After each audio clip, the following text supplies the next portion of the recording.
Goats are cute, but that's not why I'm here.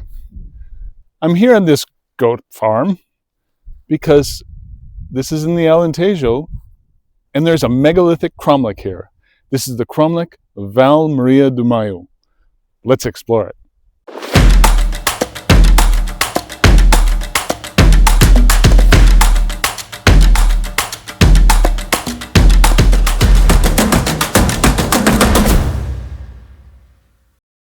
The Cromlech of Val Maria do Meio is located in the Alentejo. It's just north of the A6 motorway to the west of the city of Évora. It stands on a small hill in the middle of farmland.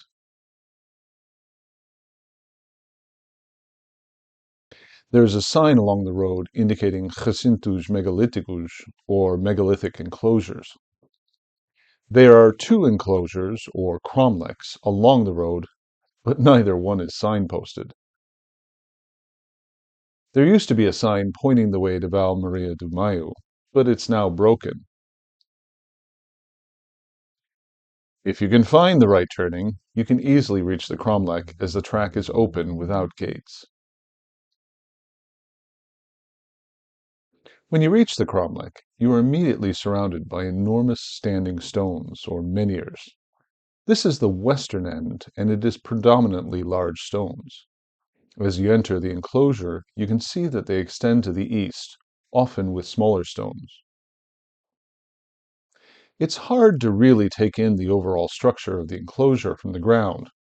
You can tell there's an arch, or almost a ring of large stones at the western end, and an extending trail of menhirs heading off to the east. If you look down at it from the air, it's a little bit easier to see, although trees obscure many of the menhirs. This megalithic enclosure was only discovered by archaeologists less than 30 years ago. It may be surprising that such an imposing structure was overlooked until modern times, but the menhirs had all fallen and become covered. Archaeological excavations made clear that these granite stones had been purposefully placed here, finding many of the menhirs sockets or depressions lined with reinforcing stones. During the excavations, one of the menhirs was found almost completely buried, with only a few centimeters poking above the ground. It's possible that there may be more hidden outside the original excavation area. This cromlech was only discovered in the 1990s by archaeologist Manuel Calado, and he excavated it soon after with a team of students from the university. Where they found the original sockets for the stones, they attempted to re-raise them, re-erect the stones. And probably for the first time ever in Portugal, they used experimental archaeological techniques to try to raise those stones, not using modern machinery, but using the tools that were available to prehistoric people. And as you can see, they were very much successful in raising many of the stones, proving that these huge stone menhirs could be raised by prehistoric peoples using nothing but ropes, log rollers, and human strength. Walking among these enormous stones, it seems almost impossible that people had moved these stones into position without machinery. It's quite awe-inspiring to stand among them and think about the incredible amount of time, energy, and strength that was required. This enclosure, like others in the vicinity, was a product of the efforts of the first Neolithic settlers in the area around 6,000 years ago or more. They brought with them a culture of farming and permanent settlements. This area seems to be an epicenter of megalithic structures, which may be related to the fact that the three main rivers of the area, the Tejo, the Sado, and the Guadiana, all have their sources here.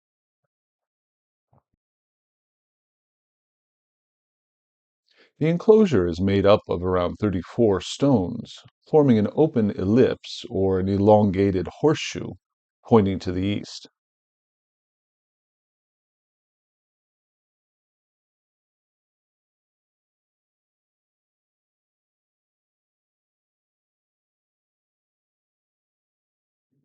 It stands on the eastern slope of a slight rise, with the closed western end towards the top and the open end extending down the slope. Archaeologists believe that this orientation is significant, especially as it is aligned with the rising of the sun at the equinoxes. However, it's hard to be certain with prehistoric sites such as this, as there's no real way of proving what people were thinking when they built the enclosure. No funerary artifacts or objects of domestic use have been found, leading archaeologists to theorize that this monument, like others in the region, had a more symbolic meaning. Possibly it served a variety of purposes, spiritual and/or ritual, astronomical, maybe also a place for social gatherings and ceremonies. A few of the stones were found to have carvings on them, crescents and croziers and other shapes, possibly reinforcing their ceremonial nature. Val Maria de Meio is in the center of what's often called the Évora Megalithic Universe.